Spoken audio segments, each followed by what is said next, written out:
మాతృదేవోభవ. ఇంతేనా ఇది జీవితమ్మ, ఇవియా ఇష్టార్థభోగాలు. జగన్మాత. ఇంతేనా ఇది జీవితమ్మ, ఇవియా ఇష్టార్థభోగాలు. ఈ వింతల్ గంతుల కోసమా ఇతరులన్ వేధించుటల్ ముంచుటల్. ఈ వింతల్ గంతుల కోసమా ఇతరులన్ వేధించుటల్ ముంచుటల్. అంతా కన్నులు మూసినంతటెన మాయాజాలమై తోచు. ఈ గంతల్ విప్పుమలోక పావని కరాగ్రన్యస్త చింతామణి. ఈ గంతల్ విప్పుమలోక పావని కరాగ్రన్యస్త చింతామణి. ఏబిఎన్ ఆంధ్రజ్యోతి ప్రేక్షక మహాశయులందరికీ నవజీవన వేదం అనే కార్యక్రమంలో 1580వ భాగానికి, ప్రత్యేకించి లలితా సహస్రానికి సాగుతున్న సామాజిక వ్యాఖ్యలో 280వ భాగానికి స్వాగతం పలుకుతాం. 395వ నామంలో ఉన్నాం మనం. ప్రసిద్ధాయై నమః. చాలా ప్రసిద్ధురాలు అంటే మామూలుగా సరిపోతుంది, కానీ ప్రసిద్ధ దానికి అర్థం అది కాదు. తదితి ప్రసిద్ధ అంటారు వ్యాఖ్యానాలు. ప్రతి జీవికి హృదయంలో ఒక స్ఫురణ రూపంలో తెలుస్తూనే ఉంది. వెరీ ఫేమస్ అని అర్థం దానికి. ప్రతి జీవికి తెలుసుకోగలిగితే, చీమకి దోమకి అంటే చీమకి దోమకి కూడా నేననే వాదు ఉంది కదా. ఏదో మనంత స్పష్టంగా తెలియపోతే దానికి తెలుస్తుంది, మనకు మాత్రం స్పష్టంగా తెలుస్తుందా? ఎంతమంది గ్రహించాం ఆ విషయాన్ని? ఈయనంటే శరీరమనే అనుకుంటున్నాం. దాన్నే దేవీ సంబంధమైన గ్రంథాల్లో ఏం చెప్పారు అంటే, తామహం ప్రత్యయ వ్యాజాత్ సర్వే జానాతి జంతవ, సర్వే జానంతి జంతవక. జంతవక అంటే అన్ని జీవులు. తాం అహం ప్రత్యయ వ్యాజాత్ సర్వే జంతవ జానంతి. ఆవిడని, ఆ అమ్మవారిని నేను నేను అనేటువంటి స్ఫురణ రూపంలో అందరూ తెలుసుకుంటున్నారు. ఎలా ఉంటుంది ఈ స్ఫురణ?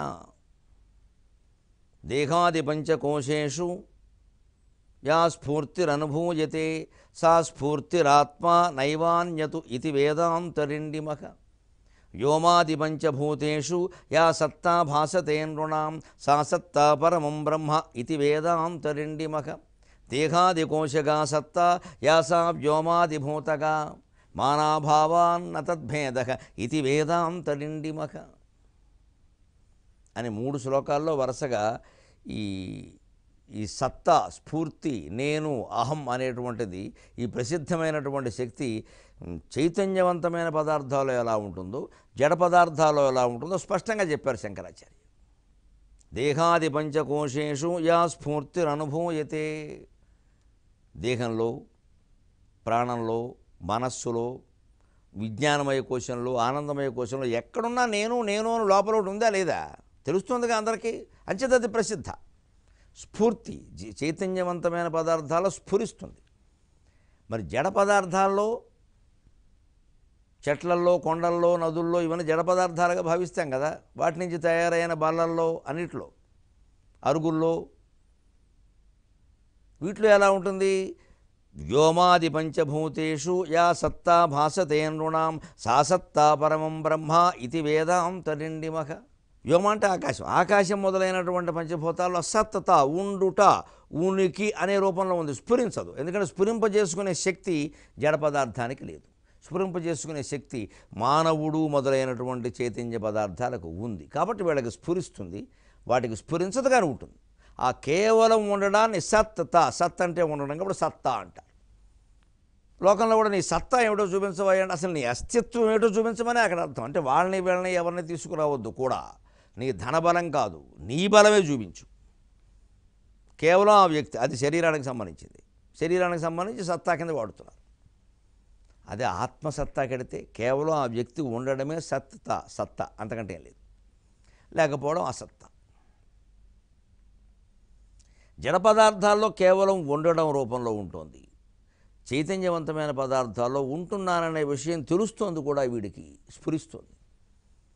ఇక్కడ స్ఫురణ, అక్కడ సత్తా, ఏదైనా సరే. చివరికి ఏం చెప్పారు? రెండు కలిపి దేహాది కోశగా సత్తా యాసా వ్యోమాదిభూతగా మానాభావాన్ నతద్భేదక. ఈ దేహం చైతన్యవంతమైన జీవుల్లో ఏది స్ఫురిస్తుందో, జడ పదార్థాల్లో ఏది ఉనికిగా ఉందో, ఈ రెండు ఒకటేనయ్యా. ఎందుకంటే కొలిచి తేడాలు చెప్పు కావాలంటే అన్నారు. మానాభావాత్ నతద్భేదక. మాన అభావాత్, కొలిచే అవకాశం లేదు. ఎక్కడ ఈ జీవుడు, ఈ శరీరంలో జీవుడు ఉన్నాడు, ఇంకో శరీరంలో ఉన్నాడు అనుకుందాం. ఈ రెండు శరీరాల మధ్యలో జీవశక్తి లేదా? లేకపోతే ఈ ఆకాశం ఎక్కడి నుంచి వచ్చింది? ఆకాశంలో జీవం లేదా? ఆకాశం నిర్జీవమా? గాలి నిర్జీవమా? భూమి నిర్జీవమా? జలం నిర్జీవమా? జలం నుంచే సమస్త జీవరాశి పుడుతోంది. ఆ జలమేమో అగ్ని నుంచి పుట్టింది, ఆ అగ్నేమో వాయువు నుంచి పుట్టింది, ఆ వాయువేమో ఆకాశం నుంచి పుట్టింది. ఆకాశం నిర్జీవమని ఎలా అంటామండి? ఆకాశం స్వయం విష్ణువు అని వేదమే చెబుతుంటే అసలు అంతటా వ్యాపించింది వ్యాకాశం. నిజం చెప్పాలంటే ఆకాశంలోనే అన్నీ ఉన్నాయి. వస్తువుల మధ్యలో ఆకాశం లేదు, ఆకాశంలోనే ఈ వస్తువులన్నీ ఉన్నాయి. ఎక్కడ వస్తువు లేదో అక్కడ ఆకాశం కనపడుతుంది అంతే. ఎక్కడ సూర్యకాంతి పడదో అక్కడ ఫోటో పడుతుంది. ఫోటో పడే చోట సూర్యకాంతి పడదు. సూర్యకాంతి ఆ రూపంలో పడుతుందా లేదా? లేదా ఫోటో కాంతిమంతంగా ఎలా ఉంది? డార్క్గా ఉండాలి, సూర్యకాంతి పడకుండా చేశారు. అక్కడ సూర్యకాంతి మానవ రూపంలో ఉంది కాబట్టి ఆ మనిషిని దిగానే మనిషి రూపం వస్తుంది. కుక్క తీస్తే కుక్క రూపం వస్తుంది. కేకు తీస్తే కేకు రూపం వస్తుంది. ఆ కాంతి రూపంలో ఉన్నది ఒకే వస్తువు, అదే పరమాత్మ. అంచేత ఫోటో పడని చోట బయట ఉన్న సూర్యకాంతి ఎటు ఉండదు, ఫోటోలో ఉన్నది కూడా అదే. సూర్యకాంతి ఇక్కడ ఈ మనిషి రూపంలో పడింది. ఎందుకంటే ఆ కాంతికి ఈయన అడ్డం వచ్చాడు ఈ శరీరం, ఇక్కడే బలం. కాబట్టి దాని బదులు ఇదే పడింది. మనిషి నీడకు ఏదైనా అడ్డం వస్తేనే కదా పడేది. నన్నెత్తి మీద నీడ పడదు కదా మధ్యాహ్నం. అంతే, అది అర్థమైతే ఇది అర్థమవుతుంది. అంచేత రెండు నిజానికి ఒకటేనయ్యా. ప్రత్యేకించి కొలిచేం వేరు చేయలేం కదా. ఈ శరీరం లోపల ఉంది, శరీరం బయట ఏముంది, అది కూడా అదే ఉంది. ప్రత్యేకించి జగత్సర్వం దృశ్యతే శ్రూయతే, అంతా నారాయణుడే. అంచేత అంతటా నిండి ఉన్న దాన్ని మళ్ళీ ద్వైతం ఎక్కడంటామండి? అద్వైతం తప్ప ఉన్నది ఒకటే. అంచేత అంత ప్రసిద్ధమైనది, అన్నిట్లోనూ అహం రూపంలో స్ఫురిస్తోందయ్యా అన్నారు. ఇప్పుడు ఒక మాట మనం చెప్పుకోవాలి. లోకంలో ప్రసిద్ధ అంటే మరి అందరికీ తెలిసిన వాడు, అందరికీ తెలుసు. ఆ మాట ఏమిటంటే ఈయనంటూ ప్రత్యేకంగా ఒక దేహంతో ఉన్నాడు, ఆ దేహమే నేను అనుకుంటున్నాడు. కాబట్టి మిగిలిన దేహాలకి ఈయన గురించి తెలవడం అనేదాన్ని ప్రసిద్ధి అంటున్నారు. వివేకానందుణ్ణి ఆయన చికాగోలో ఉపన్యాసాలు ఇచ్చి తర్వాత అమెరికా అంతా తిరుగుతూ ఉంటే చాలా గుండె లోతుల్లోకి దూసుకుపోతున్నాయండి మీ మాటలు. ఏదో వేదాలు శాస్త్రాలు వింటున్నట్టుగా మాకేం లేదు, మా ఇంట్లో ఎవరో కూర్చొని చెబుతున్నట్టుగా ఉంది. ఇది వీటి గురించి ఆలోచించకుండా ఉండలేకపోతున్నాం. బాగా ఆత్మీయంగా తోస్తున్నాయి, ఆత్మకి తగులుతున్నాయి, ఇవి మనసుకు తగులుతున్నాయి. ఆలోచించకుండా ఉండలేకపోతున్నాం. వ్యతిరేకించినా కూడా, ఇష్టం లేకపోయినా కూడా, వేరే మతం వాళ్ళమైనా కూడా మమ్మల్ని తాకుతున్నాయండి బాగా ఇవి. మీ మాటకింత శక్తి ఎలా వచ్చింది అన్నట్టు. అప్పుడు ఆయన ఒక సమాధానం చెప్పాడు. ఆ గ్రంథం చదివినప్పుడు నాకు ఒక పద్యం వచ్చింది. ఆయన ప్రవర్తన ఎటువంటిది? శుద్ధము మానసమ్ము పరిశుద్ధము వర్తనము. నా వాక్కుకు అంత శక్తి ఎందుకు వచ్చిందంటే కారణాలు ఇవయ్యా. శుద్ధము మానసమ్ము పరిశుద్ధము వర్తనము ప్రణాళికాబద్ధమహర్నిశమ్ము శృతిబద్ధము నాదు వచో విధమ్ము. ప్రణాళికాబద్ధమహర్నిశమ్ము శృతిబద్ధము నాదు వచో విధమ్ము. సంసిద్ధుడదేనికైనను ప్రసిద్ధిని పొందుట కంటే ఎప్పుడు సిద్ధిని పొందుటే ఘనము. ప్రసిద్ధిని పొందుట కంటే ఎప్పుడు సిద్ధిని పొందుటే ఘనము. సిద్ధ పదార్థము బ్రహ్మమే గదా, సిద్ధ పదార్థము బ్రహ్మమే గదా అని సమాధానం చెప్పాడు. ఆయన ఏదో ఆయన భాషలో ఇంగ్లీషులో ఆయన చెప్పాడు, కానీ నాకు ఆ ఇంగ్లీషులో ఆ మాటలన్నీ చదివినప్పుడు దానిలో పద్యంలో పెట్టాలనిపించింది. ఈ నా మనస్సు శుద్ధం, నా ప్రవర్తన అంతకంటే పరిశుద్ధం అంటే ఉత్పలమాల పద్యంలో బ్రహ్మాండంగా ఉంటుందో లేదు అనుకున్నాను. శుద్ధము మానసమ్ము పరిశుద్ధము వర్తనము ప్రణాళికాబద్ధమహర్నిశమ్ము శృతిబద్ధము నాదు వచో విధమ్ము. సంసిద్ధుడదేనికైనను ప్రసిద్ధిని పొందుట కంటే ఎప్పుడు సిద్ధిని పొందుటే ఘనము. సిద్ధ పదార్థము బ్రహ్మమే గదా. నా మనస్సు శుద్ధం, క్లియర్ మైండ్, ప్యూర్ మైండ్. దీని పట్ల ఎటువంటి పక్షపాతాలు నాకు లేవు. నా మతం సహా అన్ని మతాలు నాకు సమానమే. మంచిని మంచిగా చెప్తాను, చెడ్డగా చెడ్డగా చెప్తాను. పరిశుద్ధము వర్తనము, నా క్యారెక్టర్, నా ప్రవర్తన చాలా పవిత్రంగా ఉంటుంది. నేను అనవసరంగా ఇరుక్కోను వేటిల్లో. అక్కడి నుంచి అబద్ధాలు ఆడడం, సమర్థించుకోవడం, ఒక అబద్ధాన్ని సమర్థించుకుంటూ 100 అబద్ధాలు ఆడడం, ఇది కుదరదు నాకు. నాకు ఇంద్రియ నిగ్రహం ఉంది, నేను అలా ఉండగలను. ప్రణాళికాబద్ధం అహర్నిశం. ఇంకోటి మీకు ఈ పాండిత్యం ఎక్కడిది, వచో వైభవం, దానికి వెనకాల సాధన ఉంది. రాత్రింబగళ్ళు నేను ప్రణాళిక వేసుకున్నాను, ఆ ప్రణాళిక ప్రకారమే చదువుకుంటాను, నడుచుకుంటాను, మాట్లాడతాను, అని చేస్తాను. అంతేకాదు శృతిబద్ధమునాదు వచో విధము. నేను మాట్లాడేవి గాలి మాటలు, వీటి వెనకాల వేదం ఉంది, 4 వేదాలు ఉన్నాయి. అంచేది ఆ వచో విధానం అంతా శృతిబద్ధం. అందువల్ల సంసిద్ధుడ దేనికైనను, దేనికైనా సిద్ధుండే అన్నాడు. శుద్ధము మానసము పరిశుద్ధము వర్తనమున్ ప్రణాళికాబద్ధమహర్నిశమ్ము శృతిబద్ధము నాదు వచో విధమ్ము. సంసిద్ధుడ దేనికైనను ప్రసిద్ధిని పొందుట కంటే ఎప్పుడు సిద్ధిని పొందుటే ఘనము. సిద్ధ పదార్థము బ్రహ్మమే కదా. మనస్సు పరిశుద్ధంగా ఉండడం, ప్రవర్తన బాగుండడం, ఒక ప్రణాళిక ప్రకారం పనిచేసుకుంటూ వెళ్ళడం, ఒత్తిడి లేకుండా. వేదశాస్త్రాలే మన జీవితానికి, ధర్మశాస్త్రానికి ప్రమాణంగా భావించడం, ఇవన్నీ దేనికి అంటే దేనికైనా సంసిద్ధంగా ఉండడానికి, జీవితంలో మార్పులు కోరుకోవడానికి కాదు. సుఖదుఖాల వేటికైనా సంసిద్ధంగా ఉండడమే మహాయోగి లక్షణం తప్ప సుఖమే కావాలి, దుఃఖం అక్కర్లేదు అంటే వాడు యోగి కాదు, రోగి. అందుకే మనం ప్రసిద్ధి కోసం ప్రయత్నం చేయకూడదు. ప్రసిద్ధిని పొందుట కంటే ఎప్పుడూ సిద్ధిని పొందుటే ఘనము. అసలు ఈ కళలో మనం సిద్ధిని పొందకుండా ప్రసిద్ధి ఎలా కోరుతున్నామండి? ఇవాళ చాలామంది తల్లిదండ్రుల్లో వ్యాపించిన ఒక అభిప్రాయం ఏమిటంటే, ఎలాగో అలా ప్రసిద్ధం అయిపోవాలి పిల్లలు, వీళ్ళకి ఏ అవకాశం లేక వీళ్ళకి 40 ఏళ్ళు 50 ఏళ్ళు వచ్చేసి ఇంకేదో వాళ్ళ ఉద్యోగాలు వాళ్ళ యావలో వాళ్ళు పడ్డారు. అందుకని ఆ పిల్లదానికి ఏమైనా కొంచెం నాట్యం వచ్చిందనుకోండి, ఇంకంతే బ్రహ్మాండంగా అది మొత్తం శోభానాయుడు మించిపోవాలి 6 నెలల్లోనే. ఇప్పుడు ఆ పెద్దావిడికి ఏదో 20 ఏళ్ళు 30 ఏళ్ళు పట్టింది, మనకు అన్నదంతా అనవసరం, వెంటనే వచ్చేయాలి. సరే నీకు ఏదైనా 4 పద్యాలు అప్పగించగానే అవధానం అయిపోవాలి. కాస్త ఇలా బొమ్మలు 2 గీతలు వరకు స్కేలెట్టి పెట్టకుండా 2 గీతలు గీయగానే బాపు అంతటి వాళ్ళు అయిపోవాలి. ఎందుకంటే ఫేమస్ ప్రసిద్ధి. పిల్లలకి మనం అలవాటు చేయవలసింది ప్రసిద్ధి కాదు, ఊరికే వాళ్ళకి ఉత్సాహం కలిగించడానికి పెద్దవాళ్ళు ఎవరైనా వచ్చినప్పుడు కాస్త మెచ్చుకునేలా చేయొచ్చు, తల్లిదండ్రులు కూడా కాస్త ప్రోత్సహించచ్చు, దాని గురించి కాదు. నువ్వు దాంట్లో ఒక పట్టు సాధించాలి. అసలు పూర్వం అండి ఓరియంటల్ కళాశాలల్లో గురువులు, ఈ సంస్కృత కళాశాలలు అంటారు కదా, అక్కడ తెలుగు చెప్పేవారు, ఇతరత్ర ఉండే సంస్కృత కళాశాల పేరు.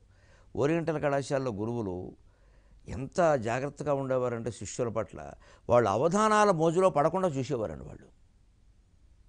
ఓరియంటల్ కళాశాలలో ఉండేది ఈ పద్ధతి. ఎందుకంటే సహజంగా 10వ తరగతి అయ్యాక భాషా ప్రవీణ, విద్యా ప్రవీణ చదివే వాళ్ళకి అనేక కావ్యాలు తెలుగులోనూ సంస్కృతంలోనూ చదువుతున్న మీదట కాస్త పద్యం అల్లాలనే మా అభిప్రాయం కలుగుతుంది. అల్లేస్తారు. 4 పద్యాలు వాళ్ళు అల్లుతూ ఉంటే ఏ గణపతి నవరాత్రులకు అక్కడ అవధానాలు పెట్టిస్తారు ఓరియంటల్ కళాశాల. మా బోటిగాళ్ళని ఎవరన్నా పిలుస్తారు. పూర్వం తిరుపతి వెంకటకవులని వాళ్ళని కూడా పిలిచేవారు ఆ రోజుల్లో. అవి చూడగానే ఈ కాస్త 4 పద్యాలు ఎలా అలవాటు కూడా వెంటనే ఆయన దగ్గరికి వెళ్ళి, వచ్చిన ఆయన దగ్గరికి నాకు అవధానం నేర్పన్నాడు, ఏదో నేర్పించాను. ఈయన వెంటనే అవధానాల మోజులో పడతాడు. ఇంకా ఎవరో వేదిక మీద పిలుస్తారు, వెంటనే బాగుండదని బాల సరస్వతిని బిరుదిస్తారు. ఇంకా అయిపోతే వృద్ధ పార్వతి అయిపోతాడు ఈయన. అంతేకాదు కాసేపు డబ్బులు ఇస్తారు, బాగుండదని ఇంకా సంపాదనకు అలవాటు పడ్డాడు. అప్పుడు నేర్చుకోవలసిన వ్యాకరణం, చదవవలసిన కావ్యాలు ఇవన్నీ మానేస్తాడు, తగ్గించేస్తాడు.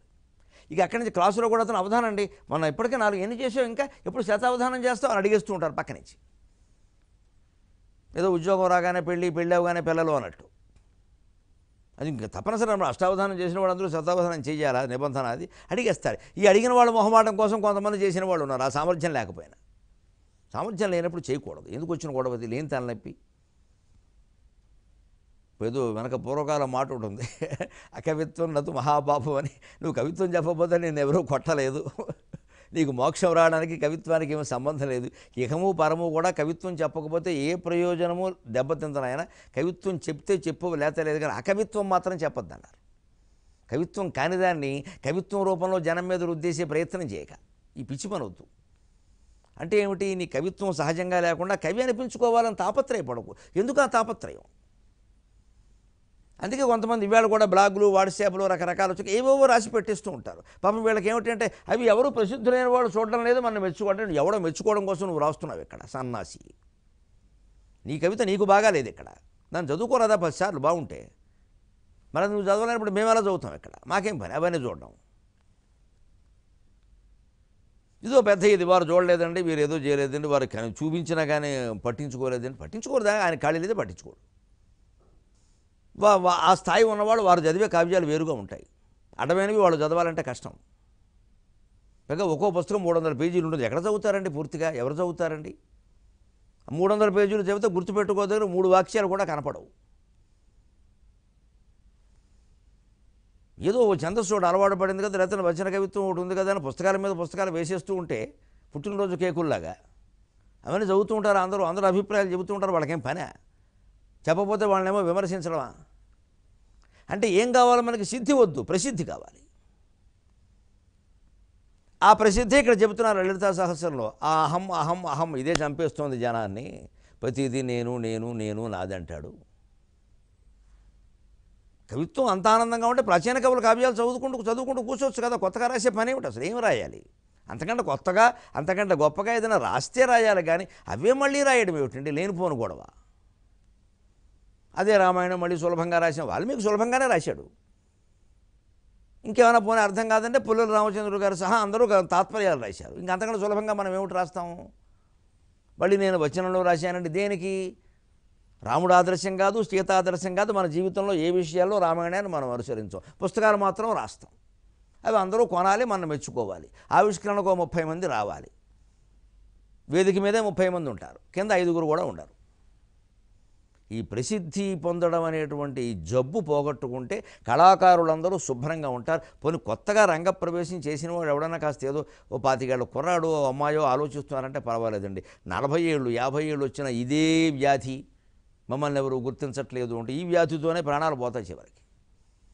అంచేది ఎప్పుడు ప్రసిద్ధిని పొందుట కంటే ఎప్పుడూ సిద్ధిని పొందుటే ఘనము. మనం ఆ కళలో సిద్ధిని సాధించామా? ఇంతగా సిద్ధి ఏమిటయ్యా? సిద్ధ పదార్థం బ్రహ్మమే కదా. కళలో గనక మనం సంగీతంలో సిద్ధిని నిజంగా సాధిస్తే మన వీణ మనం వాయించుకుంటూ ఇంట్లోనే కూర్చుంటామమ్మా, ఏం పర్వాలేదు. వినే యోగం ఉన్నవాడు వింటాడు, వాడి యోగం వినకపోవడం మనకి నష్టమే లేదు.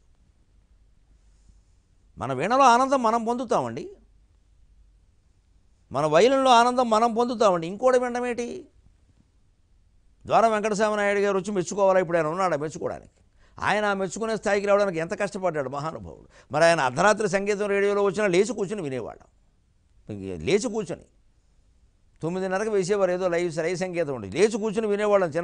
చిన్నపిల్లలు నిద్రపోతే కూడా మెలకు వచ్చేది, లేచి కూర్చొని వినేవాళ్ళం. అంత బాగుండేది అది. ఆయన సిద్ధిని పొందాడు ఆ కళలో మహానుభావుడు. ఆయన ఆ వైలిన్ నాదంలోనే ఆనందం పొందాడు, ఎవరో గుర్తించడంలో కాదు. అంచేది ఎప్పుడు ప్రసిద్ధత కంటే సిద్ధతే ముఖ్యం.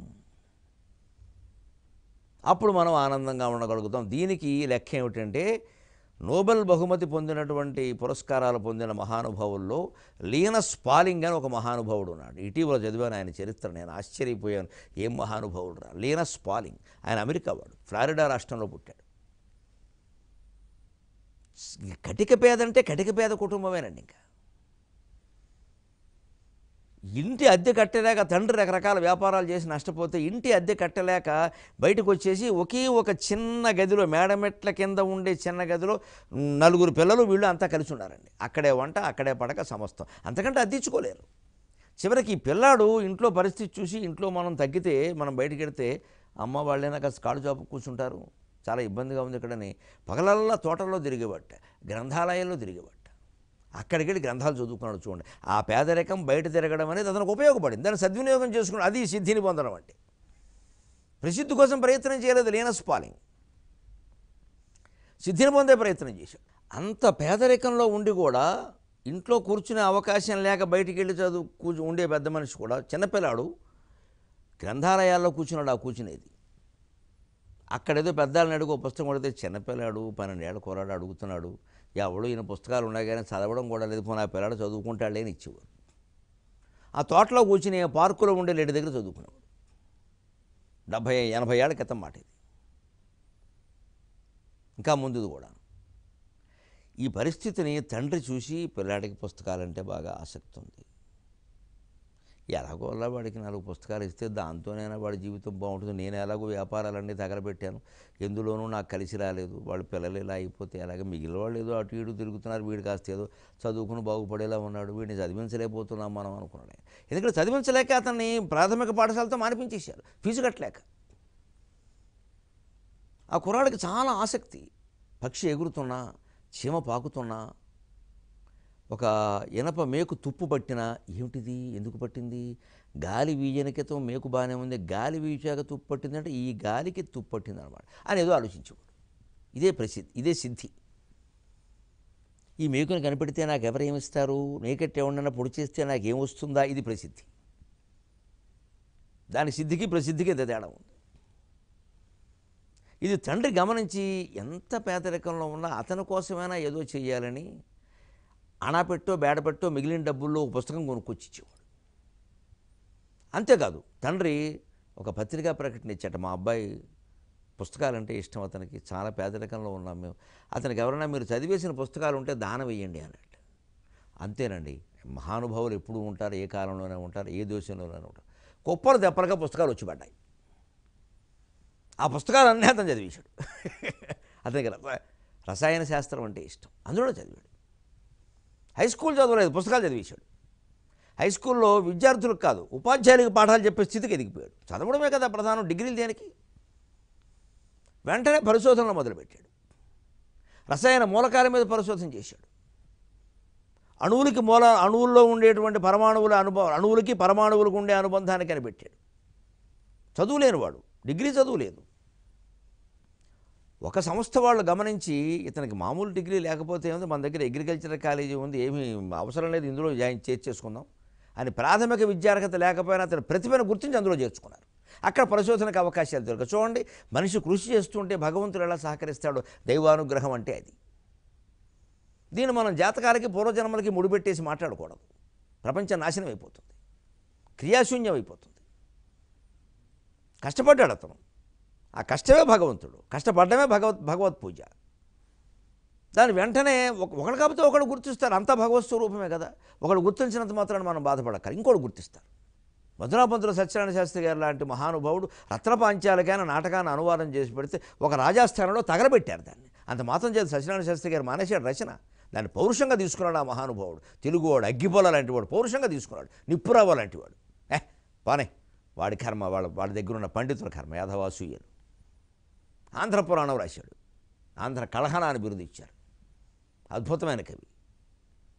జ్ఞానపీఠ స్థాయి అర్హత అని ఇప్పటికీ అందరూ ఉంటారు, జ్ఞానపీఠం వచ్చిన వాళ్ళే అన్నారు ఆ మాట. మరి ఆ జీవితంలో ఒక అవమానాన్ని, ఒక పరిస్థితిని అలా తీసుకోవాలి. ఎందుకంటే నా జాతకం అయిపోయింది, నా రూపం మా ఇంట్లో అందరిది, మా తాత కూడా అయింది, ఏమిటా వేరే మాటలు. అలా తీసుకోకూడదు. లీనస్ పాలింగ్ చాలా కృషి చేశాడు. వెంటనే అక్కడ చేరితే ఇక్కడ ప్రాథమిక అర్హత లేకపోవచ్చు, పరిశోధనకు ఉంది. ఆ డిగ్రీలు నీకెందుకయ్యా నువ్వు చేయమన్నారు. విచిత్రం ఏమిటంటే అదే రసాయన శాస్త్రంలో ఒక నోబెల్ పురస్కారం పొందాడండి ఆ మహానుభావుడు. తర్వాత ఇతర రంగాల్లో కూడా ఆయన చేసిన కృషికి నోబెల్ శాంతి పురస్కారం ఇచ్చారు. హై స్కూల్ విద్యార్హత లేనటువంటి మనిషి నోబెల్ పురస్కారాలు 2 పొందడమా, ఎంత ఆశ్చర్యం అండి, ఎంత ఆశ్చర్యం అండి. ఇవి విదేశాల్లోనే జరుగుతాయని మాట్లాడొద్దని దయచేసి, మన దగ్గర కూడా జరిగాయి. జగన్నాథ పండితురాయల ఉదాహరణ, ముంగండ 14 మంది కుటుంబాల్లో పుట్టాడు మహానుభావుడు. అది పేద కుటుంబమే. గురువుల దగ్గర అరుగుల మీద చదువుకున్న తప్పితే డిగ్రీలు ఆయనకి లేవు. మరి ఢిల్లీ వరకు వెళ్ళి షాజహాన్ ఆస్థానంలో పండితుడు కాగలిగాడే, పర్షియన్ భాష కూడా నేర్చుకుని. అది ప్రతిభ కాదా, అది ప్రసిద్ధ పరమేశ్వరి. సిద్ధి ఉంటే ప్రసిద్ధి ఎంతసేపు అండి. సిద్ధి మూలం, ప్రసిద్ధి అనే మాటలో కూడా మూలం ఏది సిద్ధే, ప్రా కాదు. ప్రా కేవలం ఉపసర్గ. దానికి చేరితే సంసిద్ధి, ఏం చేరిస్తే అది వస్తుంది, ఏమి చేర్చకపోతే సిద్ధే మిగులుతుంది. అంచేది ఆ సిద్ధిని పొందే ప్రయత్నం చేయాలి. సిద్ధ పదార్థం బ్రహ్మమే కదా. ఆ లీనస్ పాలింగ్ని, వివేకానందుని, ముంగండ జగన్నాథ పండితురాయలను ఆదర్శంగా తీసుకుని మనం ప్రసిద్ధిని కాదు సిద్ధిని పొందాలి. సిద్ధిని పొందితే అప్రయత్నంగా ప్రసిద్ధి వస్తుంది. ఇప్పుడు 396వ నామం పరమేశ్వర్యై నమః. పరమా ఈశ్వరి, పరమేశ్వరి గుణసంధి. శ్రేష్ఠురాలైనటువంటి దేవత, మహారాణి, ఆవిడ మించిన వాళ్ళు లేరు. అందుకే ఆశ్రయిస్తే ఆవిడనే ఆశ్రయించాలి, పొందితే ఆవిడ దయే పొందాలి. ఎలాగా? నీ దయయున్న చాలు జనని పలువాదములేల, నీ దయయున్న చాలు జనని పలువాదములేల, లోకమందే దిజుదాని బోలదు, లోకమందే దిజుదాని బోలదు, మహీతలమంతయునేలగల్గిన నీ దయలేకయున్న దయనీయము వాని పరిస్థితిన్ గనన్, మహీతలమంతయునేలగల్గినన్ నీ దయలేకయున్న దయనీయము వాని పరిస్థితిన్ గన్, సోదికి రాని భోగములు చూపునే నిన్ను పరాత్మతేజమా, సోదికి రాని భోగములు చూపునే నిన్ను పరాత్మతేజమా. ఇది పరమేశ్వరుని ప్రార్థించాల్సిన మాట. ఆవిడ పరమేశ్వరి, పరమా ఈశ్వరి, గుణసంధి, పైగా అన్ని గుణాలు ఆవిడే ఇస్తుంది. దాన్ని రెట్టింపు చేస్తుంది, ఎందుకంటే గుణితం అంటే రెట్టింపు అని అర్థం ఉంది. అందుకే గుణసంధి అక్కడ. నీదయ్యున్న చాలు జనని పలువాదములేల, ఇంకా అనవసరం అమ్మాయి మాటలన్నీ. లోకమందు ఏదియు దాని పోరు, ఇక మిగిలినవేవి దాంతో సమానం కాదండి. మహీతలమంతయునేలగలిగిన నీదయలేకయున్న దజనీయము వాని పరిస్థితిని గనన్, భూమండలం మొత్తానికి రాజీ అయినా సరే, ప్రపంచానికి మొత్తం అధ్యక్షుడిగా ఎన్నికైనా సరే, భగవంతుడు దయ లేకపోతే వాడు బతుకు దండగి. అందుకే సోదికి రాని భోగములు చూపున నిన్ను పరాత్మతేజం. అయ్యేవో భోగాలంటారు, పదవులు అంటారు, పీఠాలంటారు, ఇవన్నీ ఆత్మను చూపిస్తాయా? ఆత్మను చూపించిన దానికి దేనికి ఇవన్నీ? ఆ ప్రసిద్ధ పరమేశ్వరి అయినటువంటి తేజాన్ని కనుక్కున్నప్పుడే కదా మన జీవితానికి ఆనందదాయకమైన ముగింపు. శలం.